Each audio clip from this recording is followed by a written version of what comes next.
This is a pillow that I got from IKEA. It has shape like this. It is a very simple pillow from IKEA. It's curved. I lay on the thicker side and I put the pillow against my jaw, not up here to create the line. I always put it against my jaw. Try to not touching my cheekbones to create the lines here. This pillow is a bit harder than normal soft pillow. With a harder pillow, and I place it against my jawbone here, so my face not sinking in.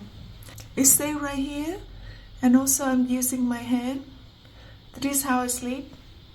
I'm using my hand, sleep on my hand, and stay away from this area. The harder pillow does help a lot. And here how it look like with a soft pillow. And this cannot stay just right here on my jawline.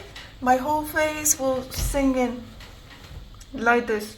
More lines will be created. That is how a harder pillow will help to reduce fine lines and wrinkles when we sleep on the side. I also use silk pillowcase. It does help a lot to reduce fine lines and wrinkles. This is the name of the pillow. It is harder than normal pillows, but it's really comfortable. So try it and see if it helps you to reduce the sleeping wrinkles or not. For me, it does help a lot.